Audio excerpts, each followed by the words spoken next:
ನಮಸ್ಕಾರ ವೀಕ್ಷಕರೇ, ನೀವು ನೋಡ್ತಾ ಇದ್ದೀರಾ ವಿಶ್ವವಾಣಿ ಮನಿ. ನಾನು ಕೇಶವ್ ಪ್ರಸಾದ್. ವೀಕ್ಷಕರೇ, ಇತ್ತೀಚಿನ ದಿನಗಳಲ್ಲಿ ಕ್ರೆಡಿಟ್ ಕಾರ್ಡ್ನ ಬಳಕೆ ದಿನೇ ದಿನೇ ಹೆಚ್ಚುತ್ತಾ ಇದೆ. ದೇಶದಲ್ಲಿ ಅಸಂಖ್ಯಾತ ಮಂದಿ ಯುವಜನತೆ ಕ್ರೆಡಿಟ್ ಕಾರ್ಡನ್ನು ಬಳಸ್ತಾ ಇದ್ದಾರೆ. ಅದರ ಸಾಕಷ್ಟು ಪ್ರಯೋಜನವನ್ನು ಕೂಡ ಪಡಿತಾ ಇದ್ದಾರೆ. ಅಟ್ ದ ಸೇಮ್ ಟೈಮ್ ಅನೇಕ ಮಂದಿ ಅದನ್ನು ಹೇಗೆ ಯೂಸ್ ಮಾಡಬೇಕು, ಹೇಗೆ ಸ್ಮಾರ್ಟಾಗಿ ಅದನ್ನು ಹ್ಯಾಂಡಲ್ ಮಾಡಬೇಕು ಅನ್ನೋದನ್ನು ಗೊತ್ತಾಗದೆ ತೊಂದರೆ ಕೂಡ ಸಿಕ್ಕಾಕೊಳ್ತಾ ಇದ್ದಾರೆ. ಹಾಗಾಗಿ ಇವತ್ತಿನ ವಿಶೇಷ ಎಪಿಸೋಡಲ್ಲಿ ನಾವು ಈ ಕ್ರೆಡಿಟ್ ಕಾರ್ಡ್ಗಳನ್ನು ಯಾವ ರೀತಿ ಬಳಸ್ಕೊಂಡ್ರೆ ನಮಗೆ ಉಪಯೋಗ ಆಗುತ್ತೆ, ಅದರಿಂದ ಏನೆಲ್ಲ ಲಾಭ ಇದೆ ಮತ್ತು ಅದನ್ನು ಹೇಗೆ ಸ್ಮಾರ್ಟಾಗಿ ಹ್ಯಾಂಡಲ್ ಮಾಡ್ಬೋದು ಅದರ ಬಗ್ಗೆ ಸಾಕಷ್ಟು ಉಪಯುಕ್ತವಾದ ಮಾಹಿತಿಯನ್ನು ತಿಳ್ಕೊಳ್ಳೋಣ. ಸೊ ಹಾಗಾಗಿ ಇದಕ್ಕಾಗಿ ನಮ್ಮ ಜೊತೆ ಇವತ್ತು ಪ್ರಕಾಶ್ RS ಅವರು ಇದ್ದಾರೆ. ಈ ಕ್ರೆಡಿಟ್ ಕಾರ್ಡನ್ನು ಯಾವ ರೀತಿ ಹ್ಯಾಂಡಲ್ ಮಾಡಬೇಕು, ಅದರ ಪ್ರಯೋಜನಗಳು ಏನು ಅನ್ನೋದ್ರ ಬಗ್ಗೆ ಸಾಕಷ್ಟು ಮಾಹಿತಿಯನ್ನು ಪ್ರಕಾಶ್ ಅವರಲ್ಲಿ ನಾವು ತಿಳ್ಕೊಳ್ಳೋಣ. ಬನ್ನಿ ಕಾರ್ಯಕ್ರಮಕ್ಕೆ ಅವರನ್ನ ಬರಮಾಡ್ಕೊಳ್ಳೋಣ. ನಮಸ್ಕಾರ ಪ್ರಕಾಶ್ ಸರ್. ನಮಸ್ಕಾರ ಸರ್. ಅಂದಹಾಗೆ ಈ ಸ್ಟೇಟ್ ಬ್ಯಾಂಕ್ ಆಫ್ ಇಂಡಿಯಾದಲ್ಲಿ ಸಾಕಷ್ಟು ಕಾಲ ಸುದೀರ್ಘವಾದ ಸೇವೆಯನ್ನು ಸಲ್ಲಿಸಿ ತಾವು ನಂತರ ಕೂಡ ಬ್ಯಾಂಕಿಂಗ್ ಸಂಬಂಧಪಟ್ಟ ಹಾಗೆ ತುಂಬ ಅಪ್ಡೇಟ್ ಆಗಿರುವಂಥದ್ದು ಮತ್ತು ತಿಳುವಳಿಕೆಯನ್ನು ಕೊಡ್ತಾ ಇರುವಂಥದ್ದು ಬಹಳ ಶ್ಲಾಘನೀಯವಾದ ಸೇವೆ ಅಂತ ನಾನು ಅದನ್ನು ಅಂದ್ಕೊಂಡಿದ್ದೀನಿ. ಹಾಗಾಗಿ ನಿಮ್ಮ ಈ ಸುದೀರ್ಘ ಬ್ಯಾಂಕಿಂಗ್ ಸರ್ವಿಸ್ ಬಗ್ಗೆ, ನಿಮ್ಮ ಅನುಭವದ ಬಗ್ಗೆ ಒಂದಷ್ಟು ಮಾಹಿತಿಯನ್ನು ಈ ಟಾಪಿಕ್ಗೆ ಬರೋದಕ್ಕಿಂತ ಮುಂಚೆ ನಮ್ಮ ವೀಕ್ಷಕರಿಗೆ ತಿಳಿಸ್ಕೊಡ್ತೀರಾ ಅಂತ. ಭಾಳ ಸಂತೋಷ ಆಗುತ್ತೆ. ನನ್ನ ಮತ್ತು ಭಾರತೀಯ ಸ್ಟೇಟ್ ಬ್ಯಾಂಕಿನ ಪ್ರಯಾಣ ಮತ್ತು ಸಹಯೋಗ 1985ರಲ್ಲಿ ಶುರುವಾಯಿತು. ನಾನು ಪ್ರೊಬೇಷನರಿ ಅಧಿಕಾರಿಯಾಗಿ ಬ್ಯಾಂಗ್ಳೂರು ವೃತ್ತದಲ್ಲಿ ನೇಮಕಗೊಂಡೆ. ಅಂದಿನಿಂದ ಸುಮಾರು 36 ವರ್ಷಗಳವರೆಗೆ ಸತತವಾಗಿ ಬಹಳಷ್ಟು ಹುದ್ದೆಗಳಲ್ಲಿ, ಬಹಳಷ್ಟು ಸ್ಥಳಗಳಲ್ಲಿ, ಬಹಳಷ್ಟು ಕಾರ್ಯಕ್ಷೇತ್ರಗಳಲ್ಲಿ ಕೆಲಸ ನಿರ್ವಹಿಸಿದ ಹೆಮ್ಮೆ ನನಗಿದೆ. ಹಾಗಾಗಿ ಸ್ಟೇಟ್ ಬ್ಯಾಂಕ್ ಅಂತ ಹೇಳಿದ್ರೆ ನನಗೆ ಯಾವತ್ತೂ ಕೂಡ ಒಂದು ರೀತಿಯಾದ ಬಹಳ ಅವಿನಾಭಾವ ಸಂಬಂಧ, ಬಹಳಷ್ಟು ಅವಕಾಶಗಳನ್ನು ಕೊಡ್ತು. ಈ 36 ವರ್ಷಗಳ ಪ್ರಯಾಣದಲ್ಲಿ ನಾನು ಬ್ರಾಂಚ್ ಮ್ಯಾನೇಜರ್ ಆಗಿ, ಟ್ರೈನರ್ ಆಗಿ, ಕ್ರೆಡಿಟ್ ಆಡಿಟರ್ ಆಗಿ ಮತ್ತು ಫಾರೆಕ್ಸ್ ಡೀಲರ್ ಆಗಿ, ಮತ್ತು ಒಂದು ಅವಕಾಶ ಲಂಡನ್ಗೆ ಹೋಗಿ ಲಂಡನ್ನಿನ ಮುಖ್ಯ ಶಾಖೆಯನ್ನು ಆಡಿಟ್ ಮಾಡುವಂಥ ಒಂದು ಅವಕಾಶವೂ ಸಿಕ್ತು. ಹಾಗಾಗಿ ಸ್ಟೇಟ್ ಬ್ಯಾಂಕ್ ಆಫ್ ಇಂಡಿಯಾ ನನಗೆ ಬಹಳಷ್ಟು ಕೊಟ್ಟಿದೆ ಅಂತ ಅನಿಸುತ್ತೆ. 2020ರಲ್ಲಿ ಉಪಮಹಾನ್ಯ ವ್ಯವಸ್ಥಾಪಕನಾಗಿ ನಾನು ನಿವೃತ್ತಿ ಹೊಂದಿ ನಂತರ ಈಗ ಸೆಬಿ ಜೊತೆ ಸಹಯೋಗಗೊಂಡು ಸ್ಮಾರ್ಟ್ ಟ್ರೈನರ್ ಅಂದರೆ ಸೆಕ್ಯೂರಿಟೀಸ್ ಮಾರ್ಕೆಟ್ ಟ್ರೈನರ್ ಆಗಿ ಕೂಡ ಕಾರ್ಯನಿರ್ವಹಿಸ್ತಾ ಇದ್ದೀನಿ. ಮತ್ತು ನಾನು ಸ್ಟೇಟ್ ಬ್ಯಾಂಕ್ ಮತ್ತು IBPS Indian banking personal selection ಬೋರ್ಡ್ನ ರಿಸೋರ್ಸ್ ಪರ್ಸನ್ ಆಗಿ ಅವರೆಲ್ಲ ಪ್ರಶ್ನೆ ಪತ್ರಿಕೆಗಳನ್ನು ತಯಾರು ಮಾಡುವಲ್ಲಾಗಲಿ, ಅಥವಾ ಗ್ರೂಪ್ ಡಿಸ್ಕಷನ್ಸ್ಗೆ ಮಾಹಿತಿಯನ್ನು ಕೊಡೋದ್ರಲ್ಲಾಗಲಿ, ಅಥವಾ ವಿದ್ಯಾರ್ಥಿಗಳಿಗೆ ಏನೆಲ್ಲ ನಾವು ಅಪೇಕ್ಷಿಸ್ತೀವಿ ಬ್ಯಾಂಕಿನಲ್ಲಿ ಬಂದಾಗ ಅವರೆಲ್ಲ ಏನೇನು ಮಾಡಬೇಕು ಅಂತಕ್ಕಂಥದ್ರ ಬಗ್ಗೆ ತಿಳುವಳಿಕೆ ಕೊಡುವಂಥ ಕಾರ್ಯದಲ್ಲಿ ನಾನು ತೊಡಕೊಂಡಿದ್ದೀನಿ. Great sir. ಭಾಳ ಸುದೀರ್ಘವಾದ ಸೇವೆಯನ್ನು ಸಲ್ಲಿಸ್ತಾ ಇದ್ದೀರಾ. ನಿವೃತ್ತಿ ಆದಮೇಲೆ ಕೂಡ ಸೆಬಿಯ ಒಂದು ನೋಂದಾಯಿತ ಸಲಹೆಗಾರರಾಗಿ ಕೂಡ ಸಾಕಷ್ಟು ಉಪಯುಕ್ತವಾದ ಸರ್ವಿಸನ್ನು ಕೊಡ್ತಾ ಇದ್ದೀರಾ. ಸೊ ಇವತ್ತಿನ ಒಂದು ಟಾಪಿಕ್ ಬಗ್ಗೆ ಹೇಳೋದಿದ್ರೆ, ಕ್ರೆಡಿಟ್ ಕಾರ್ಡನ್ನು ಯಾವ ರೀತಿ ಬಳಸಬೇಕು ಮತ್ತು ಅದರ ಲಾಭಗಳೇನು ಮತ್ತು ಸ್ಮಾರ್ಟಾಗಿ ಅದನ್ನು ಹ್ಯಾಂಡಲ್ ಮಾಡೋದು ಹೇಗೆ ಅಂತ. ಸೊ ಮೊದಲನೇದಾಗಿ ಈ ಕ್ರೆಡಿಟ್ ಕಾರ್ಡಿಂದ ಏನೆಲ್ಲ ಲಾಭಗಳು, ಏನೆಲ್ಲ ಪ್ರಯೋಜನಗಳು ಇದೆ ಅಂತ ಹೇಳ್ತೀರಾ ಅಂತ. ಕ್ರೆಡಿಟ್ ಕಾರ್ಡುಗಳು ಅಂದ ತಕ್ಷಣವೇ ನಾವು ತಿಳ್ಕೊಬೇಕಾದೇನಪ್ಪ ಅಂತ ಹೇಳಿದ್ರೆ ಬೈ ನೌ ಪೇ ಲೇಟರ್ ಅಂತ ಹೇಳಿ ಅಂತ. ಕ್ರೆಡಿಟ್ ಕಾರ್ಡುಗಳ ವಿರುದ್ಧವಾದ ಡೆಬಿಟ್ ಕಾರ್ಡುಗಳು ಇದೆ. ಡೆಬಿಟ್ ಕಾರ್ಡು ಅಂದರೆ ನಮ್ಮ ATM ಕಾರ್ಡುಗಳಿದೆ. ಅದರಲ್ಲಿ ಏನಾಗುತ್ತೆ ಅಂತ ಹೇಳಿದ್ರೆ ನಮ್ಮ ಹಣವನ್ನು ನಾವು ಬಳಸ್ಕೋತೀವಿ. ಅದನ್ನು ನಾವು ಬೈ ನೌ ಪೇ ನೌ ಅಂತ ಹೇಳ್ತೀವಿ. ಕರೆಕ್ಟ್. ಅಂದರೆ ನಾವು ಈಗ ಕೊಂಡ್ಕೋತಾ ಇದ್ದೀವಿ, ನಮ್ಮ ಹಣವನ್ನು ನಾವು ಅವ್ರಿಗೆ ಕೊಡ್ತಾ ಇದ್ದೀವಿ. ಅದೇ ಕ್ರೆಡಿಟ್ ಕಾರ್ಡ್ಸಲ್ಲಿ ಏನಾಗುತ್ತೆ ಅಂತ ಹೇಳಿದ್ರೆ ಬೈ ನೌ ಪೇ ಲೇಟರ್ ಅಂದರೆ ಇವತ್ತು ನಾವು ತಗೊಂಡು ಅದಕ್ಕೆ ಕೊಡಬೇಕಾದ ಹಣವನ್ನು ಕೆಲವು ದಿನಗಳ ನಂತರ ಕೊಡ್ತಕ್ಕಂಥದ್ದು ಅಂತ ಹೇಳಿ ಅಂತ. ಕ್ರೆಡಿಟ್ ಕಾರ್ಡುಗಳನ್ನು ಜನಸಾಮಾನ್ಯರು ಪ್ಲಾಸ್ಟಿಕ್ ಮನಿ ಅಂತಲೂ ಕೂಡ ಕರೀತಾರೆ. ಯಾಕೆ ಅಂತ ಹೇಳಿದ್ರೆ ಪ್ಲಾಸ್ಟಿಕ್ ಮನಿ ಅಂತ ಹೇಳಿದ್ರೆ ಅದು ಬಹಳ ಅನುಕೂಲಕರವಾದ್ದು. It's very convenient. ನಾವು ಯಾವಾಗಲೂ ಕೂಡ ಎಲ್ಲೂ ಕೂಡ ಹಣ ತೆಗೆದುಕೊಂಡು ಹೋಗಬೇಕಾದ ಅವಶ್ಯಕತೆ ಇಲ್ಲ. ನಾವು ಇವತ್ತೇನಾದರೂ ಒಂದು ವಸ್ತು ಕೊಂಡುಕೊಂಡ್ರೆ ಈಗ ದಿಢೀರಾಗಿ ನಾವು ಅವರಿಗೆ ವ್ಯಾಪಾರಿಗೆ ಹಣ ಸಲ್ಲಿಸಬೇಕಾದಿರೋದಿಲ್ಲ. ಕ್ರೆಡಿಟ್ ಕಾರ್ಡ್ ಸಂಸ್ಥೆಯವರು ನಮಗೊಂದಷ್ಟು ದಿನ ಬಡ್ಡಿ ರಹಿತವಾದ ಒಂದು ಸೌಲಭ್ಯನ ಒದಗಿಸ್ತಾರೆ. ಅದು ಸುಮಾರು 45ರಿಂದ 50 ದಿವಸ ನಮಗೆ ಬಡ್ಡಿ ರಹಿತವಾಗಿ ನಮಗೆ ಆ ಸಾಲ ಸಿಗುತ್ತೆ. ಹಾಗಾಗಿ ಮೊದಲನೇದಾಗಿ ಇದರಿಂದ ಆಗ್ತಕ್ಕಂಥ ಅನುಕೂಲ ಏನಪ್ಪ ಅಂತ ಹೇಳಿದ್ರೆ ನಾವು ದಿಢೀರಾಗಿ ಹಣವನ್ನು ಇಟ್ಕೊಂಡು ಹೋಗಿ ನಾವು ಬೇಕಾದಂಥ ವಸ್ತುಗಳನ್ನು ಕೊಂಡುಕೋಬೇಕಾದ ಅವಶ್ಯಕತೆ ಇಲ್ಲ. ಅದು ಈಗಿನ ದಿನಗಳಲ್ಲಿ ಏನಾಗ್ತಾ ಇದೆ ಅಂತ ಹೇಳಿದ್ರೆ ನಮ್ಮಲ್ಲಿ ಕೊಳ್ಳಬಾಕತನ ಜಾಸ್ತಿ ಆಗ್ತಾ ಇದೆ.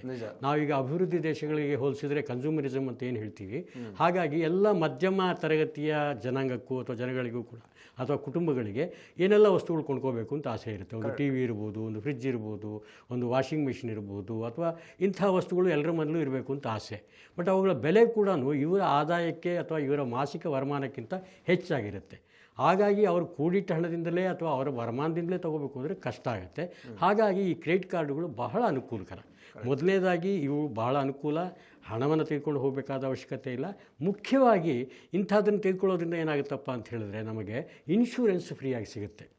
ಸೊ ಕ್ರೆಡಿಟ್ ಕಾರ್ಡ್ ಅವರಿಗೆ ಯಾವುದೇ ವಸ್ತು ತೆಗೆದುಕೊಂಡು ಅದನ್ನು ಕಳ್ಕೊಳ್ಳೋಂಥ ಸಂದರ್ಭ ಬಂತು ಅಥವಾ ಅದು ಡಿಫೆಕ್ಟ್ ಇತ್ತು ಅಂತ ಹೇಳಿದ್ರೆ ಕಂಪನಿಯವರೇ ಇನ್ಶೂರೆನ್ಸನ್ನು ಒದಗಿಸ್ತಾರೆ. ಇದು ಮೊದಲನೇದಾಗಿ ಬಹಳ ಮುಖ್ಯವಾದಂಥ ಒಂದು ಲಾಭ. ಕ್ರೆಡಿಟ್ ಕಾರ್ಡ್ಗಳಲ್ಲಿ ಇನ್ನೊಂದು ಲಾಭ ಏನಪ್ಪ ಅಂತ ಹೇಳಿದ್ರೆ ಆ್ಯಡ್ ಆನ್ ಕಾರ್ಡ್ ಕೊಡ್ತಾರೆ. ಈಗ ನನಗೆ ಯಾವುದೋ ಒಂದು ಕಾರ್ಡ್ ಕೊಟ್ಟಿದ್ದಾರೆ, ನನ್ನ ಒಂದು ಕ್ರೆಡಿಟ್ ಹಿಸ್ಟ್ರಿ ಚೆನ್ನಾಗಿದೆ ಅಂತ ಹೇಳಿದ್ರೆ ನನ್ನ ಮನೆಯವರಿಗಿರ್ಬೋದು, ನನ್ನ ಮಗ ಇರ್ಬೋದು, ಅಥವಾ ನನ್ನ ಮನೆಯವರು ಇರ್ಬೋದು, ಅಥವಾ ಬೇರೆ ಎಲ್ಲೋ ಅವರು ಇದ್ದಾರೆ, ಅವ್ರಿಗೂ ಕೂಡ ಒಂದು ಇಂಥ ವಸ್ತುಗಳನ್ನು ತೆಗೆದುಕೊಳ್ಳೋದಕ್ಕೆ ಒಂದು ಅವಶ್ಯಕತೆ ಇದೆ ಅಂತ ಹೇಳಿದ್ರೆ ನನ್ನ ಮೇಲೆ ಅವಲಂಬಿತನಾಗದೆ ಅವರಾಗಿ ಆ ಕಾರ್ಡನ್ನು ಬಳಸ್ಕೊಂಡು ಕೂಡ ಖರೀದಿ ಮಾಡಬಹುದು. ಇದು ಎರಡನೇ ಲಾಭ. ಮೂರನೇ ಲಾಭ ಏನಪ್ಪ ಅಂತ ಹೇಳಿದ್ರೆ ಇದಕ್ಕೆ ನಾವು ಮೆಂಬರ್ ಕಾರ್ಡ್ಸ್ ಅಂತ ಹೇಳ್ತೀವಿ. ಬೇರೆ ಯಾವುದೋ ಒಂದು ಕಂಪನಿ ಅಥವಾ ಒಂದು ಸಂಸ್ಥೆಯ ಜೊತೆ ಈ ಕಾರ್ಡ್ ಕೊಡ್ತಕ್ಕಂಥ ಕಂಪನಿಗಳವರು ಸಹಯೋಗ ಹೊಂದಿ ಅಲ್ಲಿ ಕೂಡ ನಮ್ಗೆ ಕೆಲವೊಂದು ಬೋನಸ್ ಪಾಯಿಂಟ್ಸು ಅಂತ ಬರ್ತಕ್ಕಂಥದ್ದು ಕೂಡ ಕೊಡುತ್ತೆ. ಮತ್ತು ನಾವು ಕೊಂಡಷ್ಟು, ನಾವು ಅದನ್ನು ಉಪಯೋಗಿಸಿದಷ್ಟು ಕೂಡ ರಿವಾರ್ಡ್ ಪಾಯಿಂಟ್ಸ್ ಅಂತಲೂ ಕೂಡ ಕೊಡ್ತಾರೆ. ಸೊ ಎಲ್ಲವೂ ಕೂಡ ಗ್ರಾಹಕರಿಗೆ ಬಹಳ ಅನುಕೂಲ ಮತ್ತು ಆಕರ್ಷಣೆಯನ್ನು ಕೊಡೋದಾದ್ರಿಂದ ಇವತ್ತು ಕ್ರೆಡಿಟ್ ಕಾರ್ಡ್ಗಳ ಬಳಕೆ ಬಹಳ ಜಾಸ್ತಿ ಆಗ್ತಾ ಇದೆ ಅಂತ ಹೇಳ್ಬೋದು. ನಿಜ ನಿಜ ನಿಜ. ನಾನು ಇನ್ನೊಂದು ಕೇಳಿದ್ದೀನಿ, ಈ ಕ್ರೆಡಿಟ್ ಕಾರ್ಡನ್ನು ಬಳಸೋದ್ರಿಂದ ಕ್ರೆಡಿಟ್ ರೇಟಿಂಗ್ ಕೂಡ ಇನ್ಕ್ರೀಸ್ ಆಗುತ್ತೆ, ಕ್ರೆಡಿಟ್ ಸ್ಕೋರ್ ಇಂಪ್ರೂವ್ ಮಾಡಲಿಕ್ಕೆ ಬಹಳ ಅನುಕೂಲ ಆಗುತ್ತೆ ಅಂತ. ಖಂಡಿತವಾಗಿ ಕ್ರೆಡಿಟ್ ಕಾರ್ಡುಗಳು ನಮ್ಮ ಕ್ರೆಡಿಟ್ ಹಿಸ್ಟ್ರಿಯನ್ನು ನಿರ್ಧರಿಸುತ್ತೆ. ನಾವು ಹೆಚ್ಚು ಕೊಂಡ್ಕೊಳ್ಳೋದ್ರಿಂದ ಅವೆಲ್ಲವೂ ರೆಕಾರ್ಡ್ ಆಗೋದ್ರಿಂದ ಏನಾಗುತ್ತೆ ಅಂತ ಹೇಳಿದ್ರೆ ಇವರು ಯಾವ ರೀತಿಯಾಗಿ ಅವ್ರಿಗೆ ಕೊಟ್ಟಿರ್ತಕ್ಕಂಥ ಸಾಲವನ್ನು ಬಳಸ್ಕೋತಾ ಇದ್ದಾರೆ ಮತ್ತು ಸಮಯಕ್ಕನುಸಾರವಾಗಿ ಅಥವಾ ಆ ಡ್ಯೂಡಿಟಿಗೆ ಪ್ರಕಾರವಾಗಿ ಅದನ್ನು ಮರುಪಾವತಿಸ್ತಾ ಇದ್ದಾರೆ ಅಂತಕ್ಕಂಥದ್ದು ಒಂದು ದಾಖಲೆ ಆಗ್ತಾ ಹೋಗುತ್ತೆ. ಹಾಗಾಗಿ ನಾವು ಕ್ರೆಡಿಟ್ ಕಾರ್ಡ್ ಹೆಚ್ಚು ಬಳಸಿ ಅದನ್ನು ಪ್ರಾಮಾಣಿಕವಾಗಿ ಆ ಗಡುವಿನ ದಿನಾಂಕದಂದು ನಾವು ಕೊಡ್ತಾ ಹೋದರೆ ನಮ್ಮ ಕ್ರೆಡಿಟ್ ಹಿಸ್ಟ್ರಿ ಬಹಳ ಚೆನ್ನಾಗಿರುತ್ತೆ. ಇವತ್ತು ಕ್ರೆಡಿಟ್ ಹಿಸ್ಟ್ರಿ ಅಂತಕ್ಕಂಥದ್ದು ಬಹಳ ಮುಖ್ಯವಾದ್ದು. ಈಗ ಯಾವುದೇ ಒಂದು ಬ್ಯಾಂಕಿಗೆ ಹೋಗಿ ಅಥವಾ ಯಾವುದೇ ಒಂದು ಇದಕ್ಕೆ ಹೋಗಿ ನಾವು ಸಾಲ ತೆಗೆದುಕೋಬೇಕು ಅಂತ ಹೇಳಿದ್ರೆ ಅವರು ನಮ್ಮನ್ನು ಸಿಬಿಲ್ ಸ್ಕೋರ್ ಅಂತ ಹೇಳಿ ನಮ್ಮ ಕ್ರೆಡಿಟ್ ಹಿಸ್ಟ್ರಿ ನೋಡ್ತಾರೆ. ಅದು ನಮ್ಮ ಜಾತಕ ಇದ್ದ ಹಾಗೆ. ಅದರಲ್ಲಿ ನಾವು ಇಲ್ಲಿವರೆಗೆ ಎಷ್ಟೆಲ್ಲ ಸಾಲಗಳನ್ನು ತಗೊಂಡಿದ್ದೀವಿ, ಅದನ್ನು ಹೇಗೆ ನಿರ್ವಹಿಸಿದ್ದೀವಿ, ಅದನ್ನು ಮರುಪಾವತಿ ಮಾಡೋದರಲ್ಲಿ ಏನಾದರೂ ಒಂದು ಕಟ್ ಬಾಕಿ ಅಥವಾ ಏನಾದರೂ ಒಂದು ಡಿಫಾಲ್ಟ್ ಮಾಡಿದ್ದೀವ ಅಂತ ಕೂಡ ನೋಡಲಿಕ್ಕೆ ಆಗುತ್ತೆ. ಸೊ ಹಾಗಾಗಿ ನಾವು ಎಷ್ಟು ಪ್ರಾಮಾಣಿಕವಾಗಿ, ಎಷ್ಟು ಸಮರ್ಪಕವಾಗಿ ನಮ್ಮ ಕೊಟ್ಟಿರ್ತಕ್ಕಂಥ ಸಾಲವನ್ನು ಬಳಸ್ಕೊಂಡು ಅದನ್ನು ಮರುಪಾವತಿ ಮಾಡ್ತೀವೋ ಅದೇ ರೀತಿಯಾಗಿ ನಮ್ಮ ಸಿಬಿಲ್ ಸ್ಕೋರ್ ಕೂಡ ಜಾಸ್ತಿ ಆಗ್ತಾ ಇರುತ್ತೆ. ಹಾಗಾಗಿ ಕ್ರೆಡಿಟ್ ಕಾರ್ಡ್ಗಳನ್ನು ಸಮರ್ಪಕವಾಗಿ ಬಳಸುವುದರಿಂದ ನಮ್ಮ ಕ್ರೆಡಿಟ್ ಹಿಸ್ಟ್ರಿ ಕೂಡ ಚೆನ್ನಾಗಿರುತ್ತೆ ಮತ್ತು ಅದರಿಂದ ಬೇರೆ ಇನ್ಯಾವುದಾದ್ರೂ ಸಾಲ ಬೇಕಾದಾಗ ಅಥವಾ ಬೇರೆ ಇನ್ನೇನಾದರೂ ಹೆಚ್ಚಿನ ಮೊತ್ತ ಬೇಕಾದಾಗ ಅವರೇ ಕೊಡ್ತಾರೆ ಅಥವಾ ನಾವು ಕೂಡ ಅದನ್ನು ಬಳಸ್ಕೋಬಹುದು. ಸರ್, ಈಗ ತಾವೇ ಹೇಳಿದ್ರಿ ಇಲ್ಲಿಗ ರಿವಾರ್ಡ್ ಪಾಯಿಂಟ್ ಸಿಗುತ್ತೆ ಮತ್ತು ಸೇವಿಂಗ್ಸ್ ಎಲ್ಲ ಆಗುತ್ತೆ ಅಂತ. ಸೊ ಒಟ್ಟಾರೆಗೆ ಹೇಳಿದ್ರೆ ಒಂದು ಕಡೆ ಸೇವಿಂಗ್ಸು ಮತ್ತು ರಿವಾರ್ಡ್ ಪಾಯಿಂಟ್, ಇನ್ನೊಂದು ಕಡೆ ಕ್ರೆಡಿಟ್ ಕೂಡ ಬಹಳ ಈಸಿಯಾಗಿ ಸಿಗುತ್ತೆ ಅಂತ ಹೇಳ್ತೀರಿ. ಕ್ರೆಡಿಟ್ ಕಾರ್ಡು ಬಳಸ್ಕೊಳ್ಳೋದು ಮತ್ತು ಅದನ್ನು ಚೆನ್ನಾಗಿ ದಕ್ಷವಾಗಿ ಬಳಸುವುದರಿಂದ ಹೆಚ್ಚಿನ ಸಾಲ ಕೂಡ ಸಿಗುತ್ತೆ ಮತ್ತು ಇದು ಬಹಳ ಫೈನಾನ್ಷಿಯಲ್ ಡಿಸಿಪ್ಲಿನನ್ನು ಕೊಡುತ್ತೆ. ಈಗ ನನಗೆ ಕ್ರೆಡಿಟ್ ಕಾರ್ಡ್ ಕೊಟ್ಟು ಕ್ರೆಡಿಟಲ್ಲಿ ಒಂದಿಷ್ಟು ಲಿಮಿಟ್ ಇದೆ ಅಂತ ಹೇಳಿದ್ರೆ ನನಗೆ ಗೊತ್ತಾಗುತ್ತೆ ನಾನು ಎಷ್ಟರವರೆಗೆ ಇದನ್ನು ಬಳಸ್ಕೋಬೋದು ಮತ್ತು ಯಾವ ಕಾಲಕ್ಕೆ ಇದನ್ನು ನಾನು ಮರುಪಾವತಿ ಮಾಡಬೇಕು. ಇದು ನಮಗೊಂದು ಶಿಸ್ತು ತರುತ್ತೆ. ಇಲ್ಲ ಅಂತ ಹೇಳಿದ್ರೆ ಎಲ್ಲೋ ಸಾಲ ತೊಗೋತೀವಿ, ಯಾವತ್ತೋ ಕೊಡ್ತೀವಿ, ಅವ್ರು ಕೇಳ್ದಾಗ ಕೊಡ್ತೀವಿ, ಒಂದು ಸತಿ ಕೇಳಿದಾಗಲೂ ಕೊಡ್ಲಿಕ್ಕೆ ಆಗೋದಿಲ್ಲ. ಹಾಗಾಗಿ ನಮಗೆ ಬೇರೆ ಒಂದು ಸಂದರ್ಭದಲ್ಲಿ ಸಾಲ ಸಿಗದಿರಾನೂ ಹೋಗ್ಬೋದು, ಎಲ್ಲ ಆಗುತ್ತೆ. ಬಟ್ ಇದರೆಲ್ಲವೂ ಕೂಡ ಪ್ರತಿ ತಿಂಗಳು ಒಂದು ಸ್ಟೇಟ್ಮೆಂಟ್ ಬರುತ್ತೆ, ಇಂಥ ದಿವಸ ಕಟ್ಟಬೇಕು, ನೀವು ಇಷ್ಟು ಬಳಸ್ಕೊಂಡಿದ್ದೀರಾ, ಇನ್ನೂ ಇಷ್ಟು ಬಳಸ್ಕೋಬಹುದು ಅಂತಕ್ಕಂಥ ಭಾಳಷ್ಟು ವಿಚಾರಗಳು ನಮ್ಗೆ ಗೊತ್ತಾಗೋದ್ರಿಂದ ನಮ್ಮಲ್ಲೊಂದು ಶಿಸ್ತು ಬರುತ್ತೆ. ಮತ್ತು ಯಾವುದೇ ಒಂದು ಸಂದರ್ಭಕ್ಕೆ ತುರ್ತಾಗಿ ದಿಢೀರಾಗಿ ನಮಗೆ ನಗದು ಬೇಕಾದರೂ ಕೂಡ ಈ ಕ್ರೆಡಿಟ್ ಕಾರ್ಡನ್ನು ಬಳಸ್ಕೊಂಡು ನಾವು ನಗದನ್ನು ಯಾವುದೇ ಒಂದು ATMನಲ್ಲಿ ವಿತ್ಡ್ರಾ ಮಾಡ್ಕೋಬಹುದು. ಯಾಕೆಂತ ಹೇಳಿದ್ರೆ ಕ್ರೆಡಿಟ್ ಕಾರ್ಡಲ್ಲಿ ಒಟ್ಟು ಲಿಮಿಟ್ ಕೊಟ್ಟಾಗ ಅದರಲ್ಲಿ ಕ್ಯಾಶ್ ಲಿಮಿಟ್ ಅಂತ ಒಂದು ಪ್ರತ್ಯೇಕವಾಗಿ ಒಂದು ಸಬ್ ಲಿಮಿಟ್ ಕೊಡ್ತಾರೆ. ಹಾಗಾಗಿ ನಮಗೇನಾದರೂ ಒಂದು ತುರ್ತು ಸಂದರ್ಭ ಇದೆ, ಆ್ಯಕ್ಚುಲಾಗಿ ನಾನು ಹೇಳೋದು ಯಾರು ಕೂಡ ನಗದನ್ನು ಪಡೀಲಿಕ್ಕೆ ಕ್ರೆಡಿಟ್ ಕಾರ್ಡ್ ಬಳಸಬಾರ್ದು ಅಂತಲೇ ಹೇಳ್ತೀನಿ. ಯಾಕೆ ಅಂತ ಹೇಳಿದ್ರೆ ಅದರಲ್ಲಿ ಲಾಭಕ್ಕಿಂತ ಅಥವಾ ಅನುಕೂಲಕ್ಕಿಂತ ಅನಾನುಕೂಲಗಳೇ ಜಾಸ್ತಿ ಇದೆ. ಬಟ್ ಆದರೂ ಕೂಡ ಯಾವುದೋ ಒಂದು ತುರ್ತು ಸಂದರ್ಭದಲ್ಲಿ ಬೇರೆಲ್ಲೂ ನಮಗೆ ಹಣ ಸಿಗದಿದ್ದಾಗ ನಾವು ಅದನ್ನು ಉಪಯೋಗಿಸ್ಕೋಬಹುದು. ಸೊ ಹಾಗಾಗಿ ಇದು ಕ್ರೆಡಿಟ್ ಕಾರ್ಡ್ಗಳಲ್ಲಿ ನಗದನ್ನು ಪಡೀಬಹುದು ಮತ್ತು ಅದನ್ನು ಯಾವುದೇ ಒಂದು ಸಂಸ್ಥೆಗೆ ಹೋಗಿ ಯಾವುದೋ ಒಂದು ವ್ಯಾಪಾರಿ ಮಳಿಗೆಗೆ ಹೋಗಿ ವಸ್ತುಗಳನ್ನು ಕೊಂಡ್ಕೊಳ್ಳೋದ್ರಲ್ಲೂ ಮಾಡೋದ್ರಿಂದ ನಮಗೇನಾಗುತ್ತೆ ಅಂದರೆ ಒಂದು ಆರ್ಥಿಕವಾಗಿ ಶಿಸ್ತು ಬರುತ್ತೆ. ಸೊ ನಾನು ಇಷ್ಟು ತೆಗೆದುಕೊಂಡಿದ್ದೀನಿ, ಈ ರೀತಿ ಕಟ್ಟಬೇಕು, ಈ ರೀತಿ ಕಟ್ಟೋದ್ರಿಂದ ನನಗೆ ಇನ್ನಷ್ಟು ಲಾಭ ಆಗುತ್ತೆ ಅಂತಕ್ಕಂಥ ಒಂದು ಮನವರಿಕೆ ಆಗುತ್ತೆ. ಓಕೆ ಸರ್, ಇವಾಗ ಇನ್ನು ಮುಂದಿನ ಹಂತದಲ್ಲಿ ಈ ಬಡ್ಡಿ ದರ ಇದರಲ್ಲಿ ಯಾವ ರೀತಿ ಅಪ್ಲೈ ಆಗುತ್ತೆ ಅದ್ರ ಬಗ್ಗೆ ಒಂದು ಹೇಳ್ತೀರಾ ಅಂತ? ಅದು ಆ್ಯನ್ಯುವಲ್ ಎಷ್ಟಿರುತ್ತೆ ಅಥವಾ ಮಂತ್ಲಿ ಇರುತ್ತಾ, ಅದು ಹೆಂಗೆ ಕ್ಯಾಲ್ಕುಲೇಟ್ ಮಾಡ್ತಾರೆ ಇತ್ಯಾದಿ ವಿಚಾರಗಳನ್ನು? ನೋಡಿ, ಕ್ರೆಡಿಟ್ ಕಾರ್ಡ್ಗಳು ಬಹಳಷ್ಟು ಆಕರ್ಷಣೀಯ ಮತ್ತು ಎಲ್ರಿಗೂ ಕೂಡ ಬಹಳ ಖುಷಿ. ಯಾರಾದರೂ ಒಬ್ಬರು ಕ್ರೆಡಿಟ್ ಕಾರ್ಡ್ ಒಂದು ಇಟ್ಕೊಂಡಿದ್ದಾರೆ ಅಂದರೆ ಅವ್ರಿಗೊಂದು ಸ್ಟೇಟಸ್ ಸಿಂಬಲ್ ಅಂತ ಕೂಡ ಅನ್ಕೋತಾರೆ. ಈಗಂತೂ ಜನಗಳು ಒಂದಕ್ಕಿಂತ ಹೆಚ್ಚಾಗಿ ಇಟ್ಕೊಂಡು ಅದನ್ನೆಲ್ಲರ ಕಡೆ ತೋರಿಸ್ಕೊಳ್ಳೋದ್ರಲ್ಲಿ ಒಂದು ಹೆಮ್ಮೆಯನ್ನು ಪಡಿತಾರೆ ಹೊರತು ಅದನ್ನು ಹೇಗೆ ಬಳಸಬೇಕು ಅನ್ನೋದ್ರ ಬಗ್ಗೆ ನಿಖರವಾದ ಒಂದು ಮಾಹಿತಿ ಅವ್ರಿಗಿರೋದಿಲ್ಲ. ಬಹಳಷ್ಟು ಜನಕ್ಕೆ ಏನು ಅಂದ್ಕೊಂಡಿದ್ದಾರೆ ಅಂದರೆ ಕ್ರೆಡಿಟ್ ಕಾರ್ಡ್ ಅಂತ ಹೇಳಿದ್ರೆ ಪುಕ್ಕಟೆಯಾಗಿ ಸಿಗ್ತಕ್ಕಂಥ ಕಾರ್ಡು, ನಾವು ಅದನ್ನ ಬಳಸ್ಬೋದು, ಹಣ ಕಟ್ಟಿದ್ರೆ ಸಾಕು, ಬೇರೆ ಏನು ಬಡ್ಡಿ ಗಿಡ್ಡಿ ಕೊಡಬೇಕಾಗ್ತಿಲ್ಲ, ಮತ್ತು ಯಾವುದೇ ಒಂದು ಕದ್ದು ಮುಚ್ಚಿ ಇನ್ನೇನು ಅವ್ರು ನಮಗೆ ಚಾರ್ಜ್ ಮಾಡ್ತಾರೆ ಅಂತಕ್ಕಂಥ ಒಂದು ಭಾವನೆ ಇರೋದಿಲ್ಲ. ಆ್ಯಕ್ಚುಲಾಗಿ ಹೇಳಬೇಕು ಅಂತ ಹೇಳಿದ್ರೆ ಕ್ರೆಡಿಟ್ ಕಾರ್ಡ್ಗಳವರು 40 ರಿಂದ 50 ದಿನಗಳ ಕಾಲ ಬಡ್ಡಿ ರಹಿತ ಸಾಲವನ್ನು ನಮ್ಗೆ ಒದಗಿಸ್ತಾರೆ. ಓಕೆ, ಬಟ್ ದೊಡ್ಡ ಅಡ್ವಾಂಟೇಜ್, ಒಂದು ಬಹಳ ದೊಡ್ಡ, ಯಾರಾದರೂ ಬುದ್ಧಿವಂತರಾಗಿ ಜವಾಬ್ದಾರಿಯುತವಾಗಿ ಇದನ್ನು ಬಳಸ್ಕೊಂಡ್ರೆ ಇದಕ್ಕಿಂತ ಒಳ್ಳೆಯ ಸಾಧನ ಯಾವುದು ನನ್ನ ಹತ್ರ ಇಲ್ಲ ಅಂತ ನಾನು ಅಂದ್ಕೋತೀನಿ. ಜವಾಬ್ದಾರಿಯುತವಾಗಿ ಬಳಸ್ಕೊಂಡ್ರೆ ಮಾತ್ರ ಇದು ಬಹಳ ಒಳ್ಳೆಯ ಸಾಧನ. ಯಾಕೆಂತೇಳಿ ದಿಢೀರಾಗಿ ಯಾವುದೋ ನೀವು ಹಾಸ್ಪಿಟ್ಲಿಗೆ ಹೋಗ್ತೀರಿ, ಒಂದು 2 ಲಕ್ಷ 3 ಲಕ್ಷ ಬಿಲ್ ಆಗುತ್ತೆ, ಅಥವಾ ಇನ್ನೆಲ್ಲೋ ಹೋಗ್ತೀರಿ, ಬಹಳಷ್ಟು ಹಣವನ್ನು ಕೊಡಬೇಕಾಗತ್ತೆ. ನಮ್ಮ ಹತ್ರ ದಿಢೀರಾಗಿ ಅಷ್ಟು ಹಣ ಇಲ್ಲ ಅಂತ ಹೇಳಿದ್ರೆ ಕ್ರೆಡಿಟ್ ಕಾರ್ಡ್ಗಳು ನಮ್ಮ ಸಹಾಯಕ್ಕೆ ಬರುತ್ತೆ. ಬಟ್ ಆದರೆ ಏನು ಅಂತ ಹೇಳಿದ್ರೆ ಆ ಡ್ಯೂ ಡೇಟ್ ದಿವಸ ನಾವು ಪಾವತಿಸಲಿಲ್ಲ ಅಂತ ಹೇಳಿದ್ರೆ ಮೊದಲನೇ ದಿನದಿಂದಲೂ ಕೂಡ ಅವ್ರು ಬಡ್ಡಿ ಹಾಕ್ತಾರೆ. ಆ ಬಡ್ಡಿ ದರ ನಮ್ಮ ಬ್ಯಾಂಕ್ ಬಡ್ಡಿ ದರಗಳಿಗಿಂತ ಬಹಳಷ್ಟು ದುಪ್ಪಟ್ಟು ಅಥವಾ 3 ಪಟ್ಟಿರುತ್ತೆ. ಅಲ್ಲವ್ರೇನು ಹೇಳ್ತಾರೆ ಅಂತ ಹೇಳಿದ್ರೆ ಅವರು ನಮೂದಿಸ್ತಕ್ಕಂಥದ್ದು ಕೂಡ ಮಾಸಿಕ ದರದಲ್ಲಿ ನಮೂದಿಸ್ತಾರೆ. ಜನಗಳಿಗೆ ಹೌದಾ ಇಷ್ಟೇನಾ, ₹1 ಅಥವಾ ₹2 ಅಥವಾ ಗರಿಷ್ಠ ₹3 ಅಲ್ವಾ ಅಂತ ನಾವು ಅಂದ್ಕೋತೀವಿ. ಬಟ್ ಅವ್ರಿಗೆ ಏನು ಗೊತ್ತಾಗಲ್ಲ ಅಂತ ಹೇಳಿದ್ರೆ ಇದು ಮಾಸಿಕ ದರ, ವಾರ್ಷಿಕ ದರ ಅಲ್ಲ ಅಂತ.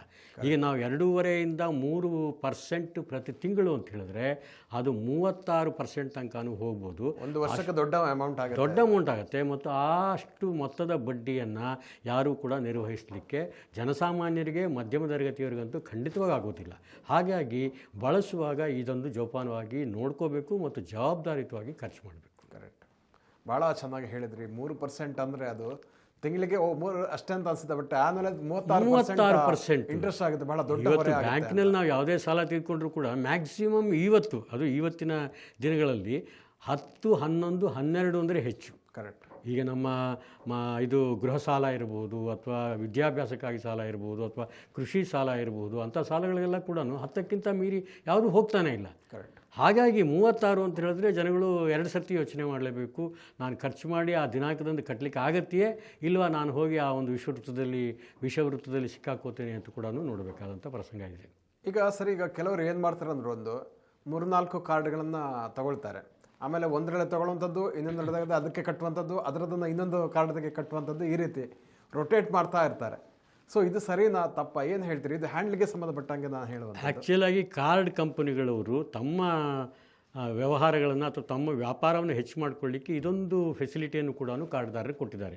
ಏನು ಅಂತ ಹೇಳಿದ್ರೆ, ಈಗ ನನ್ನ ಕಾರ್ಡಲ್ಲಿ ಇಂಥ ದಿನಾಂಕದ ಇಷ್ಟು ಅಮೌಂಟ್ ಕಟ್ಟಬೇಕು ಅಂತ ಹೇಳಿದ್ರೆ ಆ ಅಮೌಂಟು ನನ್ನ ಹತ್ರ ಇಲ್ಲದಾಗ ನಾನು ಬೇರೆ ಕಂಪನಿಯವರು ನನಗೆ ಇನ್ನೊಂದು ಕಾರ್ಡ್ ಕೊಟ್ಟು ಅದನ್ನು ಟೇಕ್ ಓವರ್ ಮಾಡ್ಕೋತೀವಿ ಅಂತ ಹೇಳ್ತಾರೆ. ಅಂದರೆ ಏನರ್ಥ ಅಂತ ಹೇಳಿದ್ರೆ, ನಾನು ಇವರಿಗೆ ಕೊಡಬೇಕಾದ ಸಾಲದ ವಾಯಿದೆಯನ್ನು ಮುಂದಕ್ಕೆ ಹಾಕ್ದಂಗೆ ಆಗಷ್ಟೇ ಹೊರತು ನನಗೆ ಬೇರೆ ಇದರಿಂದ ಏನೂ ಲಾಭ ಇಲ್ಲ. ಬಟ್ ಒಂದು ಗಮನದಲ್ಲಿ ಇಟ್ಕೋಬೇಕು, ಬೇರೆ ಕಂಪ್ನಿಯವರು ಕೊಡ್ತಕ್ಕಂಥ ಸಾಲ ಅಂದಿನಿಂದಲೇ ಬಡ್ಡಿಗೆ ಅನ್ವಯವಾಗುತ್ತೆ. ಸೊ ಹಾಗಾಗಿ ಅಲ್ಲಿ ನಾನು ಬಡ್ಡಿ ಕೊಡ್ತಾನೆ ಇರ್ತೀನಿ. ಬಟ್ ಇದು ಅವ್ರು ಕೊಡ್ತಕ್ಕಂಥ ಒಂದು ಫೆಸಿಲಿಟಿ ಆದರೂ ಕೂಡ ಬಳಕೆದಾರರು ಇದ್ರ ಬಗ್ಗೆ ಹೆಚ್ಚಾಗಿ ಯೋಚನೆ ಮಾಡಬೇಕು. ಮತ್ತು ಇಂಥ ತಂತ್ರಗಳಿಗೆ ಸಿಕ್ಕಾಕೊಂಡು ನಾವು ಬಡ್ಡಿ ಹೆಚ್ಚಾಗಿ ಕೊಡ್ತೀವಿ ಮತ್ತು ಅಲ್ಲೂ ಕೊಡಲಿಲ್ಲ ಅಂತ ಹೇಳಿದ್ರೆ ಬೇರೆ ಇನ್ನೊಂದು ಕಾರ್ಡ್ ತಗೊಂಡು ಅಲ್ಲಿಗೆ ಟ್ರಾನ್ಸ್ಫರ್ ಮಾಡ್ಕೊಂಡು ಹೀಗೆ ನಾವು ಒಬ್ಬರಿಂದ ಇನ್ನೊಬ್ಬರಿಗೆ ಆ ಸಾಲವನ್ನು ವರ್ಗಾಯಿಸ್ತಾ ಇರ್ತೀವಿ ಹೊರತು ನಮ್ಮ ಜವಾಬ್ದಾರಿ ಅಂತೂ ಕಮ್ಮಿ ಆಗೋದಿಲ್ಲ. ಇದ್ರ ಬಗ್ಗೆ ಹೆಚ್ಚು ಜಾಗರೂಕತೆ ವಹಿಸಬೇಕು. ಓಕೆ, ಸೊ ಖಂಡಿತವಾಗಿ. ಹಾಗಾದ್ರೆ ಸರ್, ಈಗ ತಮ್ಮ ಪ್ರಕಾರ ಒಬ್ಬರು ಎಷ್ಟು ಕ್ರೆಡಿಟ್ ಕಾರ್ಡನ್ನು ಇಟ್ಕೊಳ್ಳುವಂಥದ್ದು ಉತ್ತಮ ಅಂತ ತಮ್ಗೆ ಅನಿಸುತ್ತೆ ಅನ್ನುವಂಥದ್ದು, ಮತ್ತು ಇದನ್ನು ಹೇಗೆ ನಿರ್ವಹಣೆ ಮಾಡಿದರೆ ಇದು ಅನುಕೂಲ ಆಗುತ್ತೆ ಅಂತ ಒಂದಷ್ಟು ಟಿಪ್ಸ್ ಹೇಳ್ತೀರಾ ಅಂತ? ಕ್ರೆಡಿಟ್ ಕಾರ್ಡ್ ಬಳಸುವಾಗ ನಮಗೆ ಅಗತ್ಯಕ್ಕಿಂತ ಹೆಚ್ಚಿನ ಕೊಡ್ತಾರೆ ಅಂತಕ್ಕಂಥ ಒಂದೇ ಒಂದು ಆಮಿಷಕ್ಕೆ ಬಲಿಯಾಗಿ ಹೆಚ್ಚು ಕಾರ್ಡ್ಗಳನ್ನ ಬಳಸ್ತಕ್ಕಂಥದ್ದು ನನ್ನ ಪ್ರಕಾರ ಸರಿಯಲ್ಲ ಅಂತ ಅನಿಸುತ್ತೆ. ಓಕೆ, ಒಂದು ಕಾರ್ಡ್ ಕೊಡುವಾಗಲೇ ಕಂಪನಿಯವರು ನಮ್ಮ ಆ ವರಮಾನ ಖರ್ಚುಗಳನ್ನು ಎಲ್ಲ ಅಸೆಸ್ ಮಾಡಿಯೇ ನಮಗೊಂದು ಮಿತಿಯನ್ನು ನಿರ್ದಿಷ್ಟಪಡಿಸಿರ್ತಾರೆ. ಹಾಗಾಗಿ ಅದು ನಮ್ಮ ಸರ್ವೇ ಸಾಮಾನ್ಯವಾಗಿ ಸಾಕಾಗುತ್ತೆ. ಅದನ್ನು ಜವಾಬ್ದಾರಿಯುತವಾಗಿ ಮತ್ತು ಬುದ್ಧಿವಂತನದಿಂದ ಬಳಸ್ಕೊಳ್ಳೋದು ಒಂದು ರೀತಿಯಲ್ಲಿ ಒಳ್ಳೆಯದೇ ಹೊರತು 4-5 ಕಾರ್ಡ್ಗಳನ್ನು ಇಟ್ಕೊಂಡು ಒಂದು ಕಂಪನಿಯಿಂದ ಇನ್ನೊಂದು ಕಂಪನಿಗೆ ಅಥವಾ ಒಂದು ಕಾರ್ಡಿನಿಂದ ಇನ್ನೊಂದು ಕಾರ್ಡಿಗೆ ಸಾಲವನ್ನು ವರ್ಗಾಯಿಸ್ತಕ್ಕಂಥದ್ದು ಅದು ಹೆಚ್ಚು ಬುದ್ಧಿವಂತಿಕೆ ವಿಷಯವಲ್ಲ. ಒಂದೇ ಕಾರ್ಡ್ ಬಳಸ್ಕೊಳ್ಳಿ, ಏಕೆಂತೇಳಿದ್ರೆ ಆ ಕಾರ್ಡಿನಲ್ಲಿ ನಮಗೆ ಎಷ್ಟು ಲಿಮಿಟ್ ಬೇಕೋ ಅಷ್ಟನ್ನು ಕೊಟ್ಟಿರ್ತಾರೆ.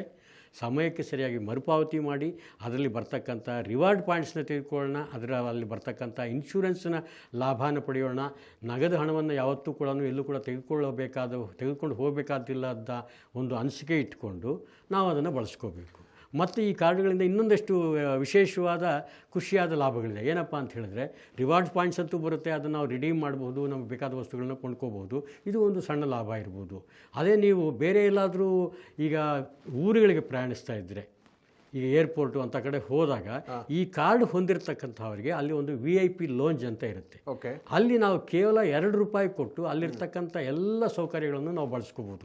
ಅಲ್ಲಿ ಕೊಡ್ತಕ್ಕಂಥ ಇಂಟರ್ನೆಟ್ ಸೌಲಭ್ಯ ಇರ್ಬೋದು, ಅಲ್ಲಿ ಕೊಡ್ತಕ್ಕಂಥ ಉಪಹಾರಗಳಿರ್ಬೋದು, ಅಥವಾ ಊಟ ಇರಬಹುದು, ಅಥವಾ ನಾವು ಆರಾಮಾಗಿ ನಿದ್ರಿಸಲಿಕ್ಕೆ ಕೊಡ್ತಕ್ಕಂಥ ಒಂದು ಸೋಫಾ ಸೆಟ್ಟು ಅಥವಾ ಕೋಣೆ ಇರ್ಬೋದು. ಅಲ್ಲಿ ಇದ್ಕೊಂಡು ನೆಮ್ಮದಿಯಾಗಿ ನಮ್ಮ ಲಗೇಜ್ನೆಲ್ಲ ಇಟ್ಟು ಯಾವುದೇ ಒಂದು ಆತಂಕವಿಲ್ಲದೆ ವಿಮಾನದ ಬಾಗಿಲುಗಳು ದ್ವಾರ ತೆಗೆಯೋವರೆಗೂ ಕೂಡ ನೆಮ್ಮದಿಯಾಗಿರ್ಬೋದು. ಕೇವಲ ₹2 ಪ್ರತಿ ಈ ತರಹ ಕಾರ್ಡ್ ಉಳ್ಳವರಿಗೆ ಅಲ್ಲೊಂದು ಟೈಪ್ ಇರುತ್ತೆ. ಅಲ್ಲಿ VIP ಲೋಂಜ್ ಅಂತಲೇ ಸೆಪ್ರೇಟ್ ಆಗಿರುತ್ತೆ.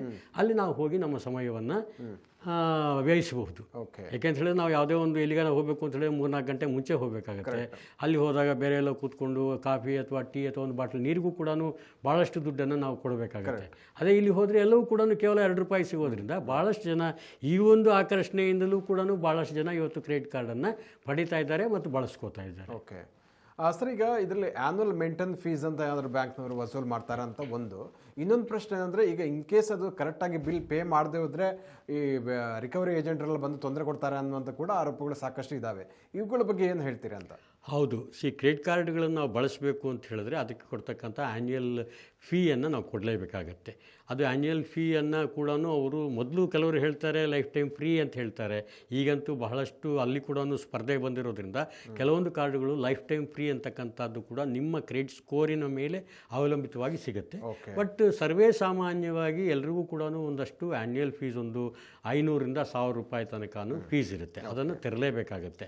ಇದು ಮೊದಲನೇದಾಗಿ ನಾವು ತೆರತಕ್ಕಂಥ ನಮ್ಮ ಇಷ್ಟೆಲ್ಲ ಅನುಕೂಲಗಳಿಗೆ ನಾವು ತರ್ತಕ್ಕಂಥ ಒಂದು ಫೀ ಅಂತ ತಿಳ್ಕೊಬಹುದು.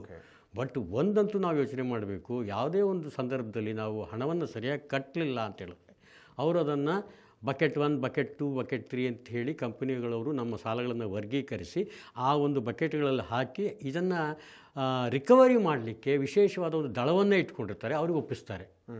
ಒಂದು ಸರ್ತಿ ಅವ್ರಿಗೆ ಒಪ್ಪಿಸಿದ್ರು ಅಂತ ಹೇಳಿದ್ರೆ ಅವರು ಒಂಥರ ಈ ಶೈಲಾಕ್ ಇದ್ದ ಹಾಗೆ.